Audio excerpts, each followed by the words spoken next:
Assalamualaikum warahmatullahi wabarakatuh. Nama saya Andraisy dari kelas 10 IPS 1. Hari ini saya akan menjelaskan tentang materi biografi. Apa sih sebenarnya biografi itu? Biologi dan geografi. Masa sih? Apa iya? Maka dari itu, mari kita simak apa itu pengertian teks biografi. Teks biografi adalah teks yang berisikan kisah suatu tokoh atau riwayat hidup seseorang dalam mengarungi kehidupannya yang ditulis oleh orang lain.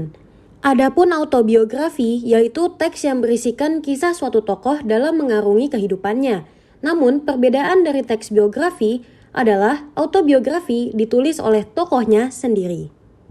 Berikutnya adalah manfaat dari membaca ataupun menulis biografi. Biografi memiliki banyak manfaat loh. Yuk kita simak macam-macam manfaat yang dapat kita peroleh dari membaca teks biografi. Manfaat teks biografi antara lain memberikan informasi mulai dari riwayat hidup, riwayat pendidikan, karir, dan peristiwa penting yang dialami tokoh, menjadi teladan bagi pembaca, menghargai dan menghormati tokoh dengan perjuangan mereka, serta mengenal tokoh secara mendalam. Adapun ciri-ciri teks biografi. Apa saja sih ciri-ciri teks biografi itu? Yuk kita simak.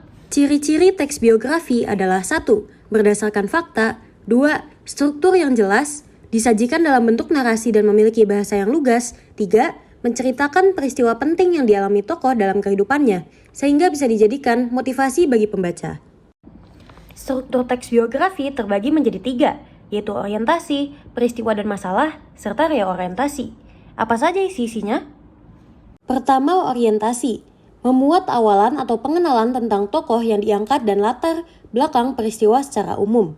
Kedua, peristiwa dan masalah. Disebut juga rangkaian peristiwa. Peristiwa dan masalah memiliki isi tentang peristiwa yang dialami tokoh secara urut. Dalam penulisannya, rangkaian peristiwa juga seharusnya ditulis sesuai dengan ketentuan waktu. Ketiga dan terakhir adalah reorientasi. Memuat pernyataan kesimpulan dengan komentar evaluatif yang bertujuan memuat beberapa pendapat dari penulis terhadap tokoh yang ditulis dan simpulan dari penulis tentang kisah tokoh.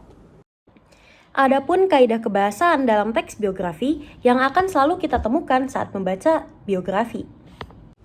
Pertama adalah kata ganti orang ketiga, kedua adalah kata kerja tindakan, ketiga adanya adjektiva atau kata sifat, keempat kata kerja pasif, kelima kata kerja mental, serta keenam, konjungsi temporal.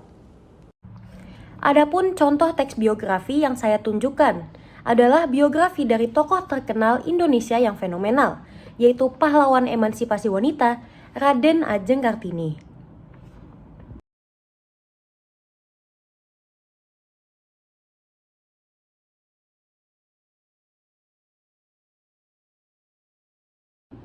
Sekian dari saya, kurang lebihnya mohon maaf. Wassalamualaikum warahmatullahi wabarakatuh. Semoga ilmunya bermanfaat ya. Terima kasih.